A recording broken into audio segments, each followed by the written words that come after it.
l'Iran qui autorise donc le passage de certains navires dans le détroit d'Ormuz, qui est quasiment paralysé depuis le début du conflit au Moyen-Orient. Bonjour Philippe.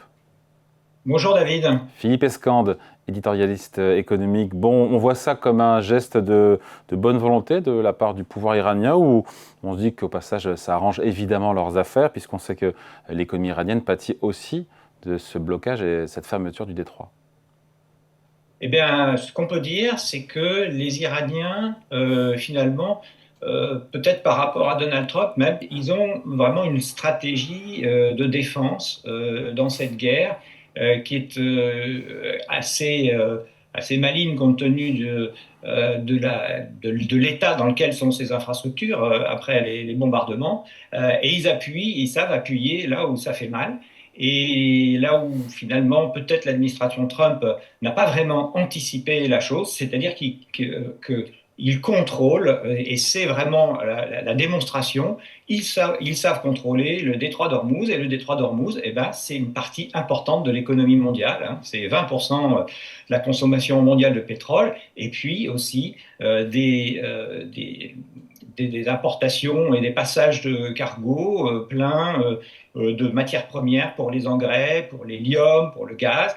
Et donc, le risque de pénurie en chaîne dans énormément de pays, en Europe, en Asie et aussi aux États-Unis. Les agriculteurs sont en train de planter aux États-Unis, par exemple. Ils ont besoin de l'urée et des engrais azotés dont près d'un tiers vient du détroit d'Ormuz. Donc, c'est très important et c'est pour ça, évidemment, qu'ils jouent cette arme stratégique. Ils n'en ont pas des milliers, mais celle-là, elle fonctionne et elle fonctionne finalement à peu de frais parce que au total, ils ont touché une vingtaine de navires sur les. Il y a à peu près 3200 navires qui sont bloqués, donc ça fait moins de 1%. Et ils arrivent pourtant à mettre l'économie mondiale à plat, rien qu'avec cet atout. Apparemment, si j'ai bien compris, seuls peuvent passer les navires considérés comme non hostiles. Déjà, qui est non grata? C'est tous les navires liés aux Américains, à Israël, seulement ou pas seulement? Qui est non grata dans le détroit Alors d'Ormuz? là, là, on rentre effectivement dans la subtilité, hein. Les Iraniens sont spécialistes de la subtilité orientale, hein, dans cette région. Mardi, ils ont envoyé un message à l'Organisation maritime internationale, qui dépend de l'ONU, en disant effectivement que le détroit serait ouvert aux navires non hostiles. Alors, non hostiles, ça veut dire qu'ils ne sont pas américains, qui ne sont pas israéliens, et là on rentre dans une zone de flou, d'autres participants à la guerre. Donc tous ceux qui auraient manifesté, soit des actes de soutien aux États-Unis, on peut imaginer, ou même envoyé ou permis les attaques américaines. Alors on peut penser par exemple aux Britanniques qui, après avoir hésité, ont prêté leur base. On peut penser éventuellement aux Français, ils participent à la lutte anti-drone avec leur flotte. Mais c'est pas totalement clair. Ce qui est sûr, c'est que les pays amis ou en tout cas autorisés, ça on les connaît. Il y a Alors la c'est qui? Chine. Qui sont ceux qui sont Alors, autorisés, les navires non hostiles autorisés à passer dans le détroit, c'est qui alors? alors c'est l'Inde, la Chine, le Pakistan, et puis d'autres pays peut-être comme la Grèce par exemple. Or on sait que le pavillon grec c'est quelque chose qui est important dans le monde, et probablement d'autres pays en Asie. Il faut voir que l'Asie est la zone la plus touchée par les pénuries actuelles, et donc il va y avoir, peut-être par le truchement de la Chine, mais aussi d'autres pays qui n'ont rien manifesté, pas manifesté d'hostilité envers l'Iran, qui pourraient être autorisés. D'ores et déjà, il y a plus d'une centaine, hein, plus de 120 navires qui ont passé le fameux détroit. Très récemment, il y a un navire indien là, qui est passé, escorté par la marine indienne. Donc, mais c'est évidemment une goutte d'eau par rapport au trafic qu'il y avait Donc avant, on et peut ça ne pas. sera pas gratuit. C'est-à-dire? Eh ben, c'est-à-dire que les Iraniens commencent à faire payer. Alors, le Financial Times nous indique, enfin, cite la Lloyds qui assure que des bateaux ont payé plus de 2 millions de dollars pour pouvoir passer. Donc, c'est des sommes qui sont évidemment très importantes. Et là encore, ça montre la capacité de contrôle de l'Iran et la capacité aussi et à imposer ces conditions. Hein. On suppose qu'ils ont miné une partie, mais enfin on n'a pas de preuve que la partie la plus éloignée du détroit. Hein. Je rappelle que l'endroit le plus serré du détroit, il fait que 30 km de large, donc c'est vraiment pas grand-chose. Et comme ils ont miné probablement la partie la plus éloignée d'eux, les bateaux sont contraints à longer leurs côtes hein, sur leurs eaux territoriales, donc avec évidemment un accès et un contrôle qui est beaucoup plus simple. Donc on ne peut pas parler de reprise du trafic, même progressif, dans le détroit d'Ormuz. Probablement, il va y avoir, parce que c'est quand même une façon de lâcher du lest pour les Iraniens, de montrer à la communauté internationale que ce ne sont pas des irresponsables. Et donc, probablement, il va y avoir plus de passages de bateaux, ne serait-ce que parce que, comme je le disais tout à l'heure, ça peut leur rapporter de l'argent. Et ils en ont besoin. Et puis, c'est aussi une façon de ménager ou de récompenser des pays qui ne leur sont pas hostiles, justement. Et on pense évidemment en premier lieu à la Chine. Donc, il va y avoir une reprise des bateaux, mais ça sera beaucoup plus progressif parce que, vous savez, c'est comme en logistique, c'est ce qui s'est passé, on l'a vu avec le Covid, puis après avec la guerre en Ukraine. Quand il y a des désorganisations de chaînes logistiques, ça prend toujours beaucoup de temps à remettre en œuvre. Hein. Et là, en plus, il y a eu des destructions, donc il va falloir réparer.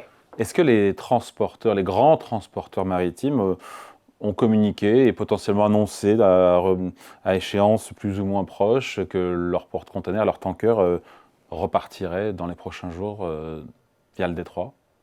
Non, c'est beaucoup trop tôt. L'Organisation maritime internationale qui pilote la chose dit, eh bien, il va falloir maintenant qu'on étudie et qu'on mette en place. Alors, on envisage des corridors humanitaires, c'est-à-dire que ce sera quand même pas d'une fluidité absolue. Et puis, s'il y a effectivement un péage à observer, enfin, s'il faut payer son droit de passage, évidemment, tout ça, ça va rendre très, très visqueux le trafic dans le détroit. Donc, on est encore très loin d'un retour à la normale. Et finalement, les armateurs, ils sont extrêmement prudents. C'est pas uniquement parce qu'ils ont peur de recevoir des bombes sur la tête, c'est qu'il n'y a plus aucun assureur qui veut assurer le passage en détroit. Et ça, c'est évidemment un point absolument crucial. La réaction des marchés, franchement, il n'y en a quasiment pas, puisque le pétrole est toujours au-delà des 100 $ le baril. On est à 105 au moment où on se parle. Preuve que cette réouverture timide, partielle, embryonnaire n'est pas un game changer, en tout cas pour le marché pétrolier. Non, alors le marché pétrolier, ils ont mis au point des indicateurs parce qu'ils se sont aperçus que Donald Trump alternait les messages belliqueux, on va y aller, on va tous écraser, et puis on va peut-être débarquer, etc. Et puis les messages de désescalade.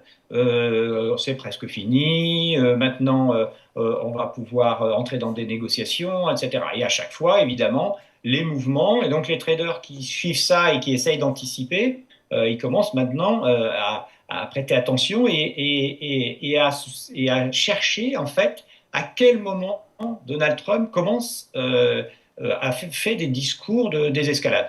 Ils se sont aperçus qu'effectivement, il y a le prix du baril, mais il y a aussi des indicateurs plus profonds, comme par exemple les taux longs américains, les taux à 10 ans ou 20 ans. Et quand ils se tendent, hein, maintenant on arrive à des taux qui dépassent, enfin, qui sont proches des 5%. Et à ce moment-là, effectivement, il y a en tout cas, à ce moment-là, Donald Trump essaye évidemment un peu d'éteindre l'incendie. Donc il y a des tas de signaux comme ça qu'on guette pour essayer effectivement de savoir dans quel sens cela va aller. Aujourd'hui, le pétrole a dépassé les 100 dollars, mais on fait des scénarios à 120 dollars, on fait des scénarios à 150 dollars, et qui sont plus du tout les mêmes, hein, à 150 dollars, 150, 180, eh bien, c'est la récession généralisée pratiquement dans le monde entier. Donc, on est dans une expectative qui est, on est dans le flou absolu. Donc on n'est pas à un tournant dans cette crise énergétique.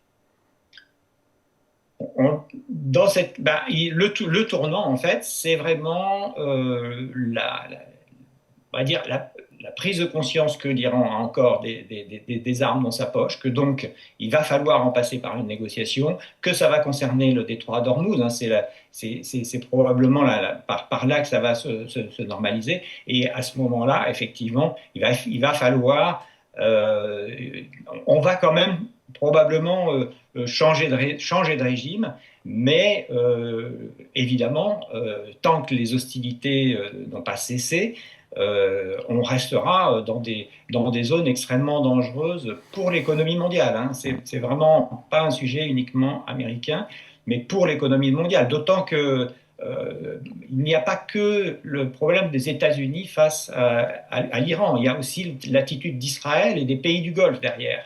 Et finalement, Israël veut aller jusqu'au bout. C'est pas du tout le même objectif que les États-Unis. Et maintenant, la nouveauté, c'est que les pays du Golfe, ils sont un peu derrière Israël parce qu'ils ont été extrêmement choqués d'avoir été touchés. Ils ne veulent pas répondre eux-mêmes, mais il n'est pas impossible qu'eux aussi ils souhaitent un changement de régime en Iran. Donc on finit là-dessus, Philippe. Le retour à la normale sur le marché du pétrole, c'est pas pour tout de suite. Certains experts nous parlent de pas avant fin 2026. Waouh, pour qu'on retrouve un pétrole à 70 ou 60 dollars, ce qu'on avait avant le début des hostilités. Oui, il faudra déjà, je le disais, remettre en place les chaînes. Et puis, il faut réparer aussi. On a des installations, notamment dans tout ce qui est raffinage, donc dans des produits un peu plus sophistiqués que le pétrole brut. Eh bien, les installations au Qatar, des installations sur les bords du Golfe, eh bien, ont été touchées. Il va falloir les réparer. Et ça va prendre du temps et ça va continuer, évidemment, à tendre les prix du pétrole. Allez, merci beaucoup. Décryptage signé Philippe Escande, éditorialiste économique. Merci Philippe, toujours un plaisir. Bonne journée. David.